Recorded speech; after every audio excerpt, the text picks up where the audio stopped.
Welcome to today's xTalk. As some of you may know, and I see some new faces, my name is Jovi Nazarino. I am on the residential education team within Open Learning, and my role in the team is the Learning Science Education Outreach Specialist. One of the cool things I get to do is help host these sessions. So our first speaker today is going to be Meredith Davies, who is one of my colleagues in residential education. She is the project manager of educational systems and services. And she is going to demo AskTim for Canvas, which includes tools that were developed by Open Learning. We also have Paul Mende, who is a senior lecturer in the finance group at the Sloan School of Management, who will talk about how he has leveraged this AskTim and Canvas tool in his course and the benefits that he saw from it. We also have JJ Travers here today, who is the manager of Escalations with IS&T, who will give an overview of AI tools that are licensed for use at MIT, specifically Parley. So we hope that today's xTalk will kind of give you an overview of what the AI tools are that are available, some example use cases, and we hope to learn a bit from you as well. So Meredith is going to present first, then we'll have Paul, then JJ, and then we'll open for questions and discussions after they have all done their presentations. Thank you so much, Jovi. Hi, everybody. I'm Meredith Davies. I'm a project manager for educational systems and services on the residential team.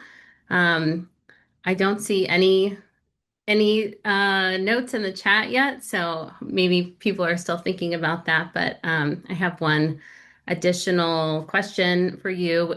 So I'm presenting about the AskTim tools, as Jovi mentioned, and I'm just curious who's heard of these before. So this is a simple kind of yes or no question. So if you have heard of them, if you could just put an answer in the chat or drop yeah, great, perfect. Yes or no.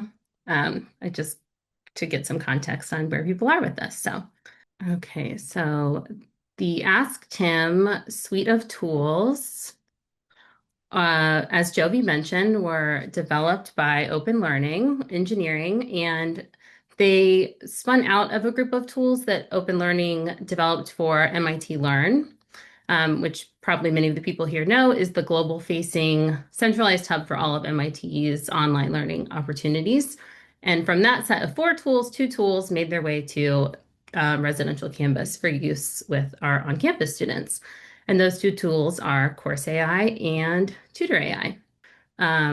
Course AI is a conversational tool that students can use to ask questions and receive answers based on the course content of your particular Canvas site. And Tutor AI is a tutoring assistant that guides students through the problem-solving process with hints and next steps without giving away any solutions. These 2 tools were piloted this academic year by about a dozen courses, and we thought that some of the use cases were really interesting and successful, and so we're hoping that these can provide value more widely. So a little bit more about the Course AI tool. As I mentioned, it's a conversational assistant, and it's pretty open-ended, so it can be used in many different course type contexts. It allows for lots of open-ended question asking, and we've seen examples of students using it to gather more information about a particular topic, or testing themselves on their knowledge of a particular topic, or for getting kind of like a more broad overview of the course in general. Its knowledge base is intended to be limited to the content within the Canvas site that it's installed in. So that includes the files in the course and the rest of the native Canvas content. File types can be LaTeX, PDF, and other text formats, or CSVs. This only includes content that is published and visible to students. All right, the Tutor AI tool, again, guides students through the problem-solving process without giving away solutions. And the way that it does that is that it relies on a particular folder and file structure that we set up in your Canvas site, and then you populate that with problem sets and corresponding solution files. So the tool's algorithm is looking at those solution files so that it's coaching students, but not actually giving away any answers. For both of these tools, the content is updated every few hours. So if you make a change to something that is in your course content, the interactions with the tool will reflect that within a couple of hours. And then everybody always wants to know about privacy and security when we're talking about AI tools. So there is no personally identifying information captured by either of these tools or accessible from within the tools. None of the course content that's provided by instructors is used to train or improve an LLM, and none of the content that's provided is used outside of the context of these tools within the specific course sites without explicit consent from the instructor. And so thank you to Demetrius Bertimus and Chris Capizzola for letting us use their course content in this demo. And that's what I mean by explicit consent by instructors for using the content outside of the course context. It would just be in something like this. Instructors do receive weekly or bi-weekly summaries of the interactions that students have with the tool, but it's all anonymized. There's no, again, personally identifying information. Those summaries do have, I guess they're not summaries, they're logs of the interaction. So every message sent by a student or a user of the tool and every response by the tool. Those interactions are time-stamped, but there's no personally identifying information. And then we've got some resources for more information. There's an AskTim resource on our resources for instructors in Canvas site. We have a form you can fill out if you're interested in trying these tools in your Canvas site, and also an email you can use to reach out for more information or for questions. The tools can be installed either for use for you to test or for use with students live in your class. So both options are available. So I'm going to just stop sharing my slides now and give a little demo of the tools. I have already opened up the Course AI tool in this Canvas site. It's enabled this is a demo site that I have, so it's set up a little bit differently than a typical Canvas site. But the tools are already enabled. This is what they would look like if they were enabled for student use. They'll just show up on the navigation bar here on the left, like any other tool that you're using in Canvas.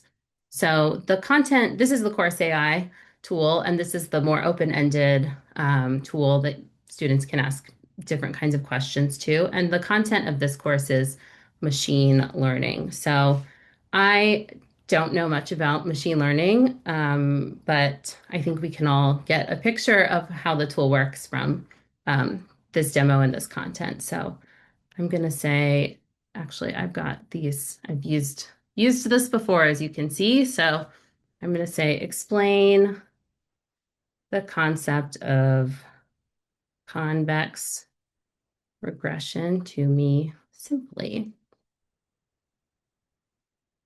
And while this is thinking, I'll just remind you that the knowledge base for the course AI is intended to be limited to the content within this course site.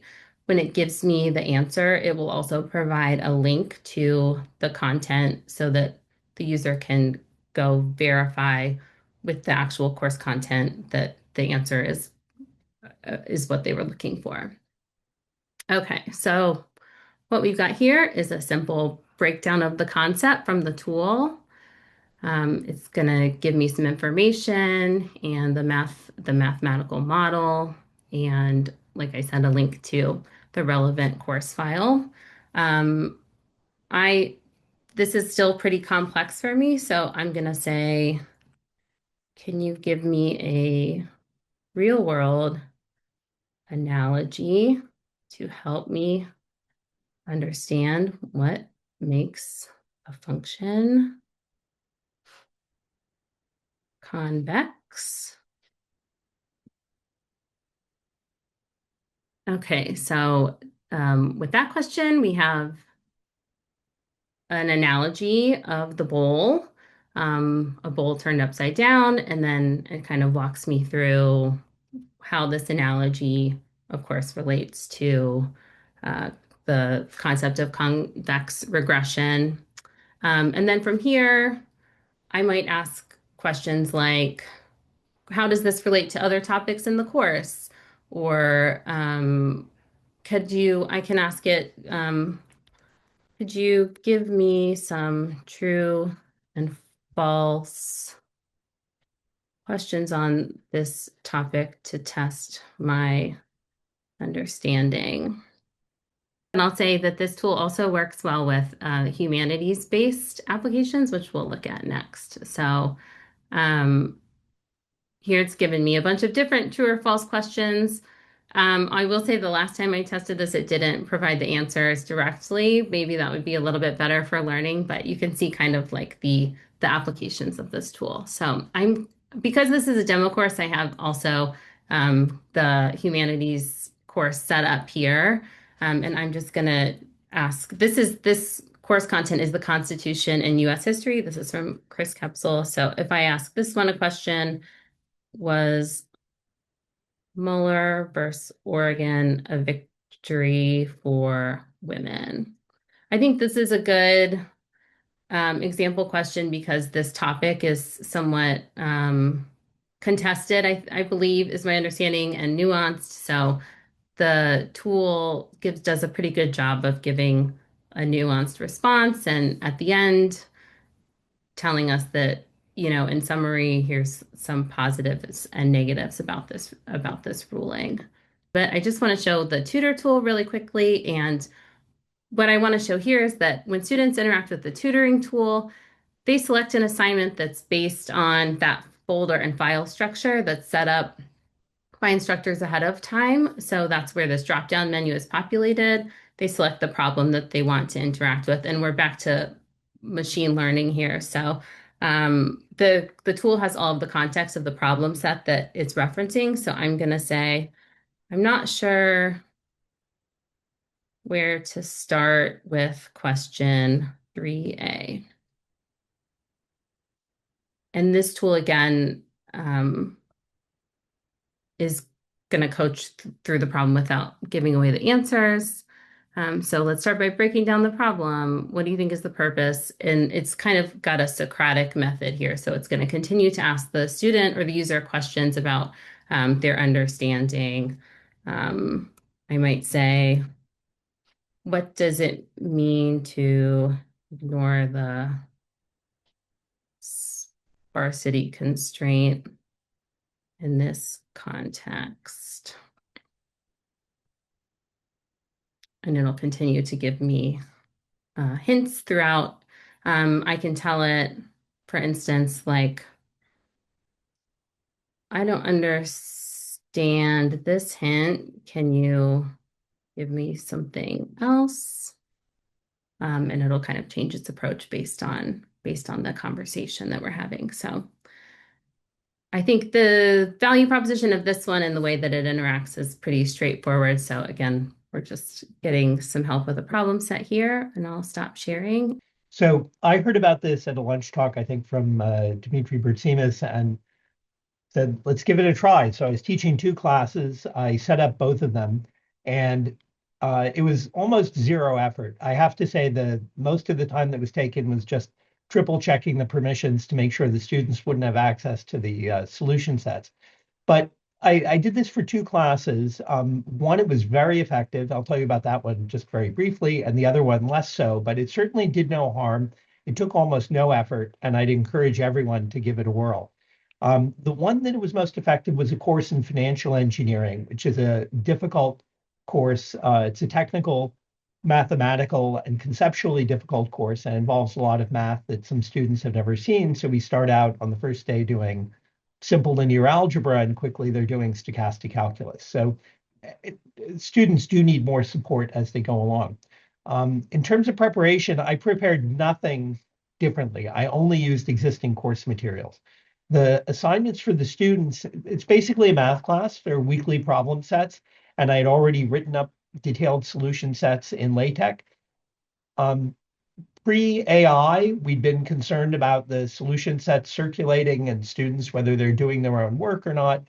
We decided give everyone everything. In the age of AI, everyone has things. So I loaded all of the solution sets, all of my slides for the semester into 2 folders on Canvas, couple permission settings, and that was it.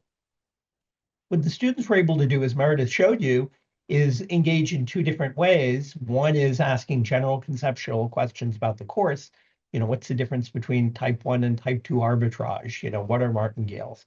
What's the difference between risk neutral and real world probabilities? And then specific questions on particular problem sets, whereas she showed you, it won't just give the answers. That sometimes students ask, what's the answer to question 1? Or, how do I solve this? And it seemed to be reasonable in terms of what it did. I did get the weekly feedback, and actually, it's very detailed. And I almost felt like I was prying in terms of the students' thought processes. It was completely anonymized.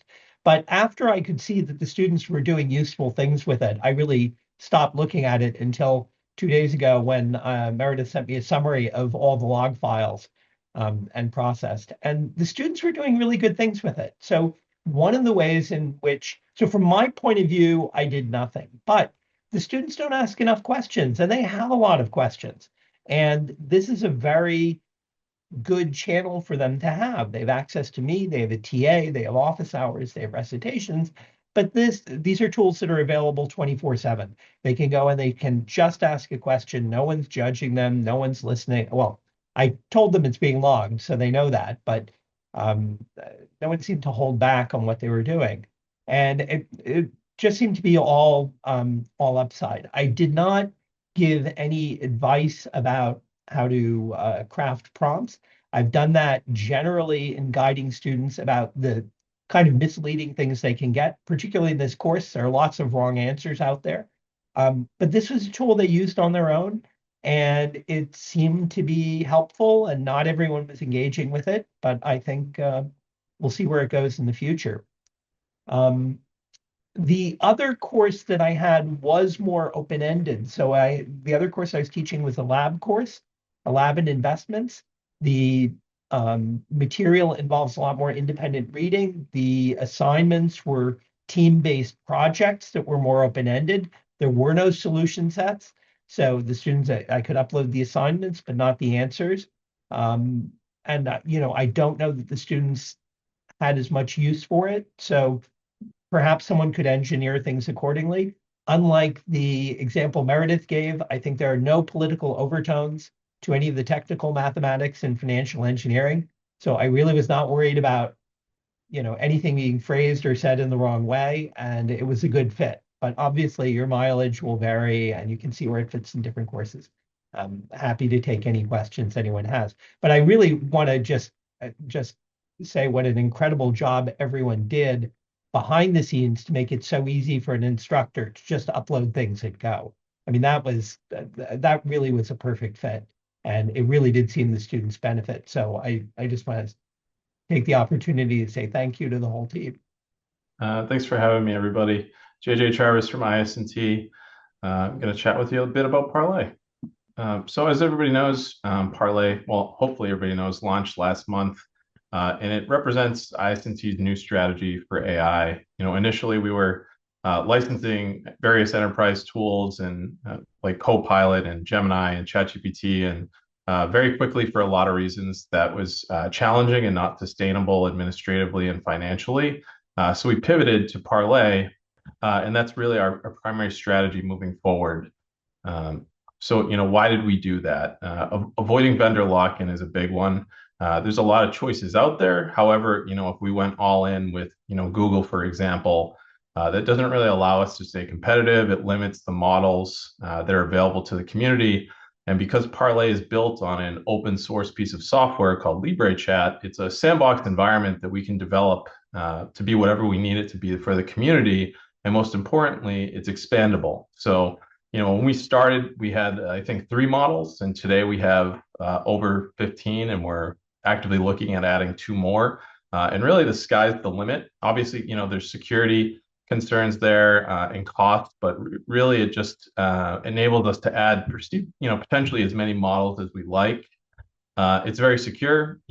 We've signed agreements for all of the models that we've connected to Parley to ensure that, the prompt goes to the LLM, the output comes back, and then the data is immediately gone from the company that's hosting that LLM. So all of our data is securely stored by IS&T and AWS, and we treat it just like email or Slack. We're not looking at it unless we're legally compelled to by OGC. It's saving us a ton of money I'll pick on OpenAI for a moment. They have a model where you're paying for access. So just to get into their enterprise environment, it's very expensive for seat licenses for folks to use. And then from there, you have to pay for a pool of credits within an annual period. And regardless of whether you use them, you're paying for them. So, a fake made up number here, not real. Let's say we paid $5 million for 5 million credits, and at the end of our annual billing period, we used 3 million. We just, wasted $2 million. With Parley, we're only ever paying for what's being used. And that model that OpenAI uses is not unique to them. It's how a lot of these companies work. So through Parley, huge cost savings. And as I said, it gives us options to provide a ton of models to the community. And all of the tools that we had previously licensed, Copilot and Gemini and ChatGPT, all of the models that power those are in Parley today, as well as models from companies we didn't have previous agreements with, like Anthropic, who makes the really popular Claude code. So as I said, we have over 15 models from OpenAI, Anthropic, Google, and a free open source model from Meta called Llama 4. So everybody in the community gets a monthly $30 amount of credits for staff, faculty, and grad students, and undergrads get 10. If you know you're going to run out of credits, there's an option to purchase more, which I'll show. And you always have the option, if you run out, to use a free model. We also have custom agents available, image generation, file upload, real-time web search, a lot of the stuff you'd expect with any of these other tools. And we're about to add some new functionality, document generation, which a lot of people have been asking for as well. So we have a two-bucket system, as I mentioned, your monthly allocation and then a reserve allocation. There's a free model that you'll always be able to use. And unlike, purchasing credits from one of these other companies in an enterprise environment, you don't lose the credits you purchase until they're used. So if you purchased $30 worth of additional credits and only used $10 that month, and your monthly allocation refills, you still go through the monthly allocation before you hit your reserve allocation. And we have a lot of different models to choose from. Different models have different compute power behind them and thus use different amount of credits. The average prompt uses a fraction of a cent, but for things like coding or image generation, it will use a lot more of your balance. So we have a really robust user guide to help people understand, why you might want to use one model over another. So, Opus is a very powerful model. So if you're doing something like, hey, help me generate a summary from these meeting notes, you probably don't want to use that. You could start with a very low power or free model and work your way up. We find that's a really good strategy. So as I said, it's chat-based, and that's available today. We also have Agent Builder, which I can show you an example of. We're really excited for that. We think there's a lot of potential there for the community. And right now, we've received a ton of feedback about API access. We just launched a closed beta. So if anyone's interested in signing up for that, you can email parley-support, and we're happy to work with you on that. It's going to be launching for everybody at the end of the spring, which we're really excited about. And then we have no plans for Agentic AI. There's a lot of security concerns there. If that ever comes to Parley, it'll be through really rigorous review, but we don't anticipate that. It's not on our roadmap. So support for Parley specifically, you can email parley-support, whether it's with feedback, to report a problem, ask for help. You can also reach out to AI guidance for any general AI questions, because we do license other tools besides Parley, like, for example, Zoom AI Companion or Notebook LM from Google is another popular one. As I mentioned, we have a user guide that's available in MIT's knowledge base. We have a quick start video guide if you just want the basics, and IS&T's website linked to our guidance on using generative AI at the Institute. And that's about to get a really big facelift to make it easier to understand and get, the information you need. We link to the Teaching and Learning Lab, which of course has wonderful resources for the community. We also, have a full list of all of the tools we license besides Parley. And LinkedIn Learning, I always like to call that out because it's free to everybody at the Institute, and most folks don't utilize it. They have, hundreds of thousands of hours of video on all sorts of things, including AI. And I thought we could hop in really quick for a brief demo.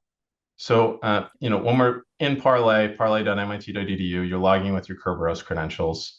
And at first glance, it looks like pretty much any other AI chatbot out there. You can put your prompt here until you get your output. attach files, browse the web. If you'd like to use a microphone, you have that option. And then what we're most excited about up here is the model selector. So, we have a lot of the popular models here and an overview of every available model down here sorted by either custom agents or the company that makes them. We've gotten a lot of feedback. We had over 6,000 people in our pilot before launch. And one of the biggest pieces of feedback we got was, if there's a free model and there's only one free model, that should be apparent here. And folks said the user guide is great, but it would be nice if we could have an easier way to tell which models are more powerful and going to use more of our balance. So we have a UI update that's coming soon that will outline that Llama is free. And if you mouse over Haiku, for instance, a second window is going to open on the right here that has some basic information about the power behind it, the cost, and some common use cases. And we're also going to be, again, community feedback, allowing you to pick a default, your own favorite. Right now, it defaults to Claude Haiku, but again, community feedback, people want to pick their own models. So I've mentioned balance a lot. How do we check that? If I open up the sidebar, we have my monthly allocation down here. I'm doing pretty good this month. I did go on vacation and I was sick a little bit, so I think that's why. But we found during our pilot phase, for the people who are actually actively using it out of everyone that we invited, less than 10% went through the $30. We've only gone through a little over a month for general availability. So if that number needs to be adjusted, of course, we can discuss that. But for right now, it's working for the vast majority of the community. For the folks that need more, they can request funds, whether they plan to go through, their allocation or do accidentally. Through a ServiceNow form. Undergrads can use Stripe, but we have everyone else using Institute cost objects. It's a really easy way to organize spending. It avoids problems with P cards and tax exemption. And we've gotten a lot of feedback about this system as well. We had a faculty member say, like, well, what if I have funding and I want to purchase credits on behalf of my class? How can I do that? So, there's a lot of enhancements that are coming to this soon. But for right now, you can only purchase credits on behalf of yourself. If you have spending commit or approver access on the cost object that you use here, it'll go through within typically 24 hours. Otherwise, a request is sent to the cost object approver to approve your spending. That way, there's never any abuse if somebody gets hold of a cost object that they shouldn't. So here, we have our history. As this grows over time, it's going to be hard to organize. So, you can always search. We got feedback from the community like, hey, folders would be great here. So we're going to add that for organizational purposes. With your prompts, you can share them, rename them for organization, duplicate, delete and archive. We've gotten a lot of feedback about a lot of the different functionality. We can't make everyone happy and meet every request, but we do look at all of it. So, for instance, if you were to reach out to Google, you're probably never hearing back. Where we examine every single piece of feedback we get. Adam Taylor, our product owner, I meet with him and our dev team twice a week, every week to review all the feedback and our roadmap. You can use this little button up here on the right, the envelope, to send it to us. And right next to that, we have temporary chat where if you're doing something that's temporary, you don't want it in your history, you can just use that. Some of the more advanced features over here, we have agent builder, prompts, memories, parameters. Prompt is a great one. If you have prompts that are very helpful for what you're doing in Parley, you can make your own little prompt library and save them. All I have to do is, let's say I want to do image generation. Just click once and there it is. The prompts for image generation is very detailed. Image generation isn't as iterative as standard text-based models, so you really want to be specific with that. I was very specific about the scene. I want it for, a hypothetical situation where I need it for a slide deck. I was very clear about the visual style. Another piece of feedback we got, people want to be able to share prompts with their peers that are helpful, especially students. A lot of students create prompt libraries for different areas of study. So with prompt and agents, our roadmap is to make those shareable for everybody. And with Agent Builder, if you find you're doing the same thing in Parley every day over and over and over again, that requires a lot of context, whether it's, artifacts and files, a lot of, information about the project, and just, a lot of predefined instructions that you have to queue up basically with Parley, you might want to consider an agent, which is basically a little assistant. I have one that I built for demonstration purposes. And essentially, you can define what it does. You can upload context. Oh, and here's my image. It did a pretty good job, except it hallucinated, which if you're not familiar with that term, it makes a mistake. I said, please don't put any text, and it did exactly that. So these models can and will hallucinate. But coming back to agents, I answer questions about Parlay every day, all day. And a lot of those questions are the same, and I type the same email over and over again. So with this agent, it's to support Parlay. I told it how I want to respond to people. I uploaded links to IS&T's guidance and resources. I told it I wanted to use the Gemini Pro model. I uploaded a copy of the Parlay user guide and said, hey, how do credits work in Parlay? And relatively quickly, it created this email that explained the two bucket system, the monthly allocation, the reserve allocation, explained how roughly prompts cost, outlined the free models, economic to premium models, what happens if you run out, how to purchase more, gave links to resources, and did really a pretty good job. So again, an example is anything that you're doing over and over and over again that you could easily predefine the instructions, consider an agent.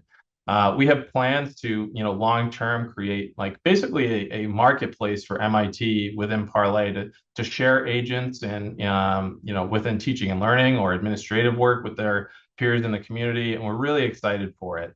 We've gotten a lot of feedback for it. We think there's a lot of potential there. But I think I'm at my time. I hope I didn't go over, Jovi. Sorry if I did. All is good. Thank you so much for the demo and overview. That was really helpful, JJ. Thank you to all your speakers, Meredith, Paul, and JJ, really for your informative presentations. I think I'm just going to take a minute and introduce Cheryl Barnes, who is the Director of Digital Learning and Residential Education. And she'll just share with us a little bit from her perspective and what kind of resources and options are available for you to reach out to.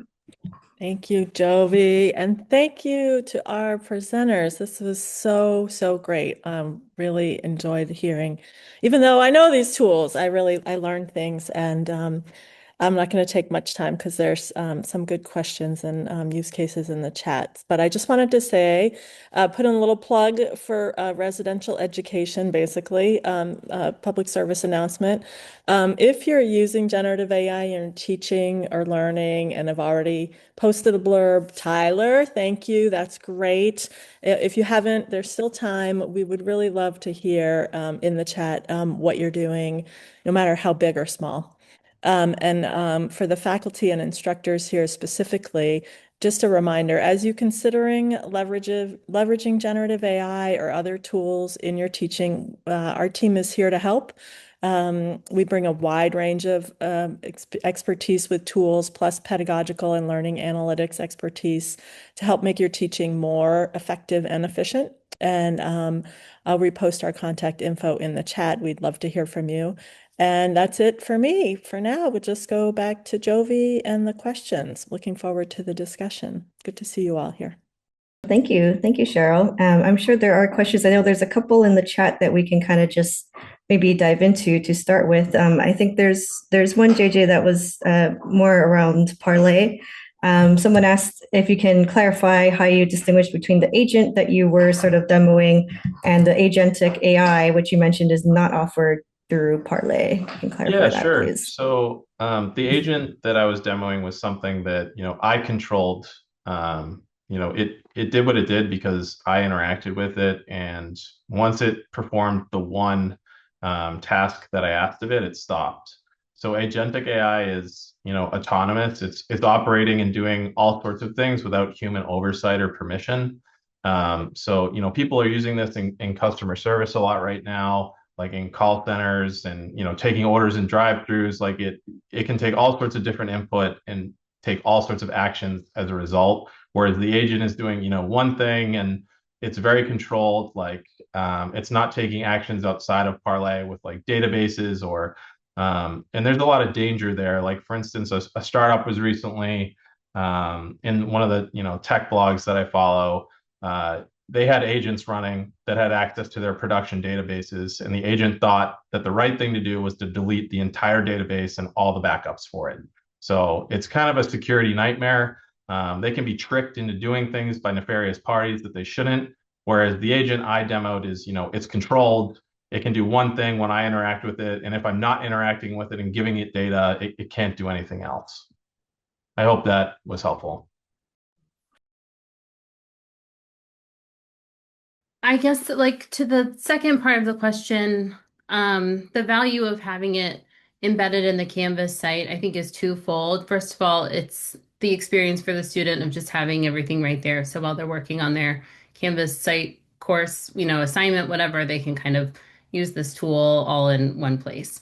And the second part is that it does have the context of the Canvas course materials for Course AI. So instead of pulling from, you know, like Jimmy on the internet or whatever, it's using Michael's course materials and then I think like that link back to the files within the course is also a good value add. I'm not sure if I highlighted that enough, but when you're interacting with the Course AI at the end of its response, it has a little link to the file in the course. So as the student, you can go and like find more information on that topic if you're looking for it. And then again, like on the Tutor AI, it's just interacting with you with the specific assignment that you've selected as the student. Currently, there's not an opportunity for instructors to customize that part of it, but if you have ideas for that, especially if you test the tool out and then have some ideas for how this could be more valuable to you, I would really be interested in having a conversation with you. Again, these tools were just piloted in the fall, so they're still in kind of an experimental mode, and we're working to identify opportunities to improve them going forward. So yeah, that's a great question and a great thing to think about. I think there's a couple of questions in the chat that I think is worth raising, and maybe folks here in the room may have some expertise to share. There's a question or sort of comments about, if students are using this resource, are they perhaps losing out in some way or not getting enough of the actual conversations with instructors and advisors because they now have this tool that's like Google and available to them, at all times of the day. I think one thing I want to say, TLL and Radius recently had a student panel talking about, their perspectives on AI, and students, I think on the panel at least, seem to feel that same push and pull of like, I want to make sure that they want to make sure they're still getting those kinds of human to human interactions and benefiting from it as well. I think a piece of it is, if this is a tool that fits your course needs and maybe, works in your context, are there other ways that you can build in space to ensure that students are getting the kind of social, one-on-one time or group sort of activities that are allowing them to perhaps rehearse or practice the kinds of skills that you want them to actually retain? Now that's just one perspective. For me, I'm sure there's a lot of experts here in the room, and I'm really curious if other folks have thoughts around that, or how maybe what you've seen and how students are taking in or retaining information. Those are other things I see going on in the chat here. Oh, Yeah, Jovi, while sorry. you're looking through the chat for that, I just have one comment to address that I didn't mention when I was presenting, but we have been thinking about kind of next steps for these tools and what our team can bring to them with the expertise on the residential team in open learning. And one of those next steps, I think, is improving our resources for instructors to think about how to implement these tools as a thoughtful part of their whole teaching approach.